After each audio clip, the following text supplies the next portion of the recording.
በቃ ሂድና ግጠም። ሙስሊም በዚህ መሃል አያገባው። ምን አገባው? ምን አገባው ሙስሊም በዚህ መሃል? ስለ ገድላት፣ ስለ ድርሳናት፣ ስለ መጽሐፍ ቅዱስ፣ ስለ ክርስቶስ መሰቀል መቸንከር ምን አገባው? ሂድና አንተ ተሟጎት። ሂድና አንተ መፋተግ አለብህ። ምን አገባው ሙስሊም? ተውቶ ቦታ የላቸውም። አንፈልግም። እንኳን የዮሐድ ፎቶ ይቅርና የእናቱ ከፈለክ እንሰጣለን አሉ ሙስሊሞች። አንፈልግም፣ ሂዱና ራሳችሁን ቻሉ ተባላችሁ። አለቀ። አይፈልጓችሁም እነሱ አይፈልግም። በሙስሊሞቹ ልታመልጡ ነው? በሙስሊሞቹ ቀዳዳ ልታመልጥ ነው? የለም፣ ሂድና ግጠም።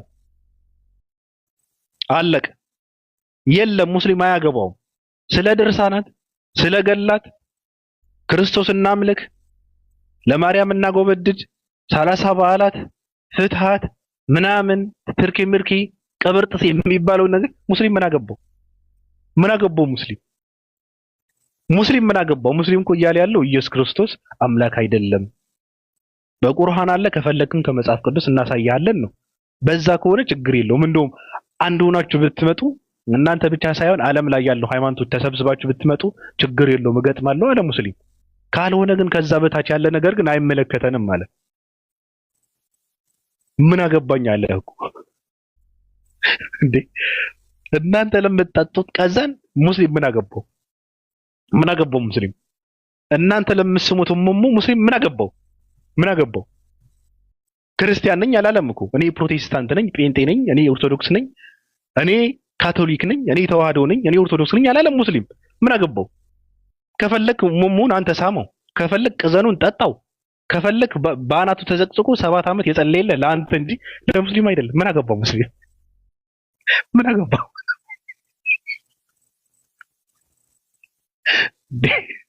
እንዴ እኔ እኮ በጣም እኮ ነው ግራ የሚገባኝ።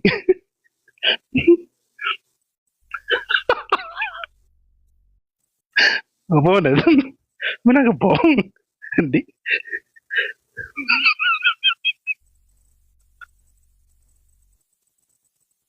እንዴ ክርስቶስ ሰማ። ኦ ማይ ጋድ ክርስቶስ ዘምራ የድንግል ማርያም ጡት ተጠባ ነበረ ተባለ። እሺ በጥጦ ስጥኛል እንዴ? ሙስሊም ምን አገባው? ምን አገባው? ሴት ለሴት ተሳስመው ወንድ ልጅ ተወለደ አለ። ሙስሊም ይደግፈዋል እንዴ? በታምሩ ያምናል እንዴ ሙስሊም? ሙስሊም እኮ ድርሳነ ኡራኤል ላይ ቅዱስ ኡራኤል እየመጣ እንትን እያለ ማለት ነው ሰይፉን ተሸክሙ እየበረረ መጥቶ ሙስሊምን በኃይል በግድ ክርስቲያን የሚያደርግ ነው ታምሩ። ምን አገባው ሙስሊም? ሙስሊም እዛ ጋር ተበዳይ ነው። በህልም እየመጣ ሲያስደነግጠው የነበረው ኡራኤል የሚባል ሰው እዛ ጋር ማለፍ ብለው ሁለት ሴቶች እንትን ብለው ተሳስመው ልጅ ተወለደ። ምን አገባው? እኔ ምን አገባው? ደም ፈሰሰ። ምን አገባው? ተቀበው አንተ እንዴ የተክለ ሃይማኖት ቀዘን ምን አገባው ሙስሊም እኮ? ምን አገባው? ያገባዋል? አያገባው። ስለዚህ ሙስሊምን ተውትና ራሳችሁን ቻሉ። ምንድን ነው የምታወሩት? ቻሉት፣ ራሳችሁን ቻሉት። የቲክታክ ሊቃነ ጳጳሳት፣ የቲክታክ ሰባኪያን፣ የቲክታክ ክርስቲያኖች፣ የቲክታክ አስመሳዮች፣ የቲክታክ ሌቦች ምን አገባው? በሙስሊም አሳበህ በሙስሊም ስም ልታመልጥ። ድርሳናትና ገድላትን አዋራጅ ናቸው። ድርሳናትና ገድላትን መጽሐፍ ቅዱሳዊ መሰረት የላቸውም። ድርሳናትና ገድላት የድህነት መሰረት አይደሉም። ድርሳናትና ገድላት በጣም የቆሸሹ መጽሐፍት ናቸው ተብለህ ስትባል አይ ሙስሊሞች በመሃል መግባት አለባቸው። አያገባውም ሙስሊም። ትናንት እኮ እኛ መሰረታችን ክርስቶስ ነው፣ እኛ ክርስቲያን የሆነው በክርስቶስ ነው ብላችሁ ነበረ። ስለዚህ አንድ ነን ስትሉ ነበረ ትናንት። ሙስሊም አያገባውም። ራሳችሁን ችላችሁ ስለ ዮሐድም፣ ስለ እንቁራሪትም፣ ስለ ልደተ ኪስም፣ ስለ ሴጋውም፣ ስለ ጠጅቱ ብሬም፣ ስለ ፈንገሶም ሙስሊም አያገባውም። የእናንተ ፎቶ ብቻ ሳይሆን የእናትህም ሊያመጣልህ ይችላል። ሙስሊም ከፈለገ አልፈልግም ብለዋል እኮ በቃ። እናንተ ስለ እናንተ አይመለከተንም፣ ራሳችሁን ቻሉ ተባላችሁ። ቴንክ ዩ እሺ የግራኝ አህመድ ታሪክ የሚነሳው ለምንድን ነው? የግራኝ አህመድ ታሪክማ የሚነሳው ኦኬ ኤኒዌይ እኔ አይ ዶንት ኖ መልሰው የግራኝ አህመድ ታሪክ የሚነሳው ለምንድን ነው? ግራኝ መሐመድ ማለት ምናልባትም በየትኛውም ዓለም ላይ የእስልምና እምነት እንዲሰራፋና በእስልምና እምነት ማያምን ማንኛውም ማህበረሰብ የመኖር መብቱ ወይም ደግሞ በዛች አካባቢ ላይም ሆነ በየትኛውም ምድር ላይ መኖር እንደሌለበት የሚያውጅ የራሱ የሆነ ዲክታተር ጀስት በቃ እኔ ዓለም ይላል እኮ እንደውም ምን ይላል መሰለህ፣ ምድር ለእኔና ለሙስሊሞች የተሰጠች ናት። እስልምናን ያላመነና እስልምናን የማይከተል በዚህ ምድር ይኖር ዘንድ ግድ አይለውም፣ አጠፋዋለሁ፣ አሳድደዋለሁ ሲል ነበር። ይሄ ነው እሱ አመራር። እሺ የአፄ ዮሐንስ ነገር እንዴት ታየዋለህ? አፄ ዮሐንስማ እውነት ለመናገር አሁን በእስልምናና በክርስትና መሃል በዚህ ልክ መነጋገራችን እጅግ በጣም ምን ያህል እንደወረድ የሚያሳይ ነው። ምክንያቱም እስልምና ከዓለም ሲሰደድ ነቢዩ መሐመድ እንኳን ኢትዮጵያ የምትባል ሀገር አለችና አልጠየቅኩም። እሱ ኖ ለምን ስለ አፄ ዮሐንስ ነው የጠየቅኩህ?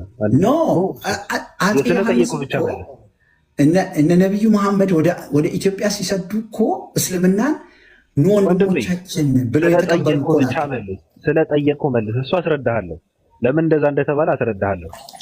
ገብቶሃል? አሁን ግን እኔ ስለ አፄ ዮሐንስ ነው የጠየቅኩህ። እሱን መልሰው። ይኸውልህ ምን አለ መሰለህ፣ አፄ ዮሐንስ እኮ አይደለም በዚህ ሰዓት እኮ በእስልምናና በክርስትና መሃል ያሉ መንግስታቶች ስለ አፄ ዮሐንስ ነው የጠየቅኩህ። እሱን መልስልኝ። ነገርኩህ። አፄ ዮሐንስማ አሚን ብለው እስልምናን እንደ ሌሎቹ ሀገራቶች አላሳደዱም። አሚን ብሎ እኮ ነው የተቀበለው። ሚዩት አድርገን ልናገር። ልናገር። አያችሁ፣ መከባበር ማለት እንዲህ ነው። ማስመሰል፣ ማሽቃበጥ የማልወደውም ለዚህ ነው። እውነት እንትናችሁ ላይ ነው የሚቆሙ። በጣም አስመሳዮች ናችሁ እናንተ። ሌባ ሰው እናንተ ናችሁ፣ አይገልጻችሁም ራሱ። ግራኝ አህመድ አለ ተጀመር የሃይማኖት እንቅስቃሴ ሲያደርግ የነበረ ሰው አይደለም። ግራኝ አህመድ ፖለቲካ ነው። ሲፋለም ነበረ፣ እንደማንም ሰው እየተፋለመ ነበረ። ቂጣቸውን እየወጋ እስከ የት ነው አደረሳቸው። መጨረሻ ላይ ታሪኩ ሲጻፍ እስልምናን ለማስፋፋት ቤተክርስቲያንን እያቃጠለ የመጣ ሰው ብሎ ታሪኩን አስቀመጡት። ውሸት፣ እንደዛ የሚባል ነገር የለም። ግራኝ አህመድ ምድር ለእኔና ለሙስሊሞች የተሰጠችው ብሎ አላለም። ውሸት ነው።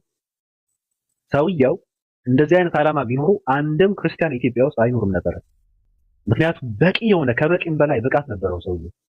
ውሸት ነው።